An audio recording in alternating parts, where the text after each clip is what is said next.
भारत में 5 का डर क्या है? यह प्रश्न न केवल समाज के विभिन्न वर्गों में चर्चा का विषय बना हुआ है, बल्कि यह एक गहरी चिंता का भी कारण है। जब हम भारत की जनसंख्या के अनुपात को देखते हैं, तो यह स्पष्ट होता है कि हिंदू और मुसलमानों की संख्या में एक महत्वपूर्ण अंतर है। इस अनुपात का राजनीतिक, सामाजिक और सांस्कृतिक प्रभाव गहरा है और इसे अक्सर मीडिया और राजनीति द्वारा भिन्न रूपों में प्रस्तुत किया जाता है। भारत में मुसलमानों की आबादी लगभग 14% है, जबकि हिंदू 49% के करीब है।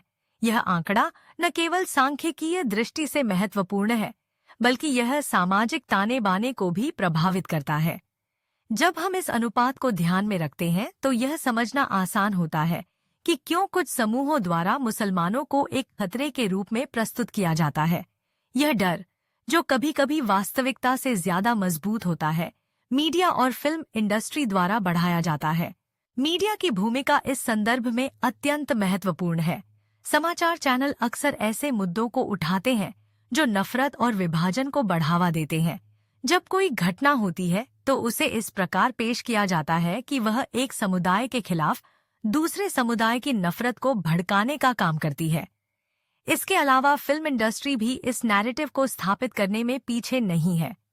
कई फिल्में ऐसे कथानकों पर आधारित होती हैं जो धार्मिक संघर्षों को बढ़ावा देती हैं, जिससे लोगों के मन में डर और संदेह पैदा होता है। राजनीतिक बयानबाजी भी इस डर को बढ़ाने में एक महत्वपूर्ण भूमिका निभाती है। चुनावी मौसम में कई नेता ऐसे भाषण देते हैं जो एक समुदाय को दूसरे के खिलाफ खड़ा करते हैं।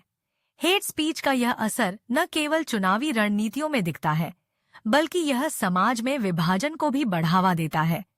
जब नेता इस प्रकार की भाषा का उपयोग करते हैं, तो यह सामान्य जनता में नफरत और असुरक्षा का भाव पैदा करता है। नफरत की राजनीति का यह खेल चुनावी रणनीतियों का एक हिस्सा बन गया है।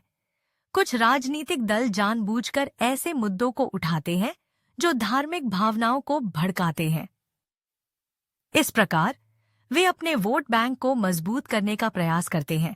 यह एक खतरनाक प्रवृत्ति है जो न केवल चुनावी परिणामों को प्रभावित करती है, बल्कि समाज में स्थायी विभाजन भी पैदा करती है। इस सब के बीच एक महत्वपूर्ण प्रश्न उठता है, क्या यह डर असली है या इसे बनाया गया है? जब हम इन सभी तत्वों को एक साथ रखते हैं, तो यह स्पष्ट होता है कि यह डर मुख्यतः एक सामाजिक निर्माण है। मीडिया, राजनीति और फिल्म इंडस्ट्री द्वारा इसे बढ़ावा दिया जाता है, जिससे समाज में असुरक्षा और विभाजन की भावना बढ़ती है। इस प्रकार भारत में 5 का डर एक जटिल मुद्दा है, जिसमें जनसंख्या के अनुपात, मीडिया की भूमिका, राजनीतिक बयानबाजी और नफरत की राजनीति सभी शामिल हैं। हमें इस डर को समझने और इसे चुनौती देने की आवश्यकता है, ताकि हम एक अधिक सहिष्णु और एकजुट समाज की दिशा में आगे बढ़ सकें। क्या यह डर असली है या बनाया गया है? यह प्रश्न हमें विचार करने के लिए मजबूर करता है और हमें अपने समाज के भविष्य को सुरक्षित करने के लिए सक्रिय कदम उठाने की आवश्यकता है।